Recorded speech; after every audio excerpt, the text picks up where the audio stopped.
All right, happy Wednesday, guys. Working on the Olympic lift again, working on the snatch. So last week we left off with some high hang snatches.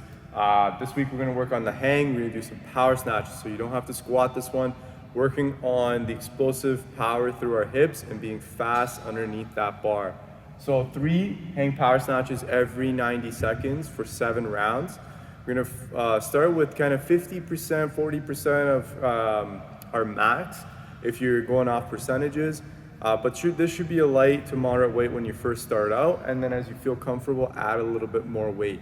You want to be keeping speed, and you want to be keeping good form every time you catch that bar. So make sure the butt's back, the bar is straight over top of the base of your neck. And again, watch that you're not throwing that bar out in front of you, especially once we start going into that hang position.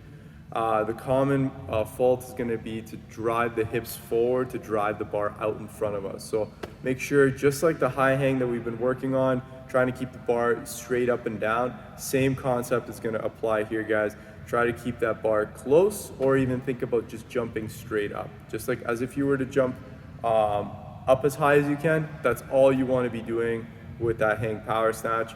And from there, be really explosive with the hips so you can get the most out of this today, guys. Not only working on the snatch, but we're also working on the explosive power through our hips. Workout today. We know workouts on Wednesday, we're gonna be working on a lot of rotation, going in different directions, and trying not to just have one plane to our movement. So today's workout's an AMRAP 12. We're doing 8 twisting lateral hops. So instead of facing the same way, we're gonna add a 180 twist every time we jump over top of a line, a parallel. I want you to pick something you feel comfortable with. If you feel like jumping over a line is easy, choose a parallel or use a dumbbell or some object that you feel comfortable clearing with a twist on it. Again, if you're not comfortable doing it off a parallel, just jump over a line. Then we're gonna go into 12 alternating dumbbell hang clean and split jerk. So with this, guys, we're gonna go for a clean from the hang position, so you don't have to squat that. Then we're gonna drive that dumbbell overhead, and we're gonna catch you in a split position. For the split position, guys, we don't wanna overemphasize exact positioning in terms of trying to get the ball of the foot or trying to have the hips in a certain direction. I want you to think about just kind of getting into a lunge position, okay?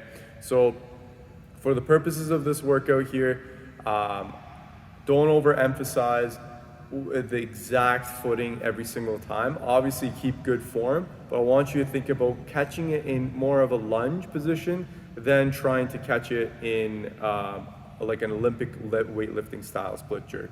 So as long as your feet are staying in about squat width, and then you get into that lunge or that split position with whether it's your right or your left foot back, and the hips are facing forward, you're in a good position. You don't have to catch it at the bottom of a lunge, just as long as both knees are bent slightly, and again, you're finishing with that dumbbell overhead. So with this one, again, there's a little bit of play, a little bit different, guys. Again, we're trying to add a little bit more coordination, adding different directions of forces. So with that movement, guys, feel free to go a little bit slower so you can get it down. And one thing I'm gonna say with this one is that we're gonna try our best whenever we're cleaning that dumbbell up, the side that you drive up with, the opposite foot is gonna come forward. So if I drive with my right arm to drive that dumbbell overhead, I'm gonna have that lunge or split position with my left foot forward. Then when I come down and switch and drive with my left arm, my right foot's gonna go forward. So keep that standard for the workout. Then for the 16 crossbody sit-ups at the end, guys, we're again adding a little bit of a twist, getting that elbow towards that opposite knee, especially the inside of that knee. Trying to get some rotation through that sit-up.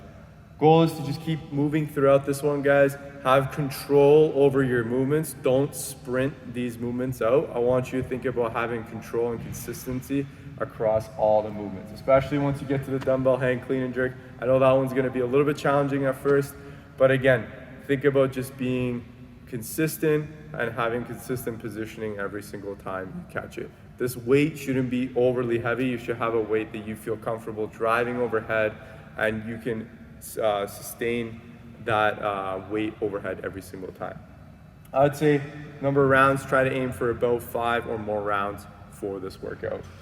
Then for extras today, if you're sticking around, extra strength, we're doing back squats, 3 at 70%, 3 at 80, and then 3 at 90%. So if you've been following the back squats from last week, or if you want to jump on this, go right ahead. This is good extra work if you want to build that leg strength and build overall strength here, guys.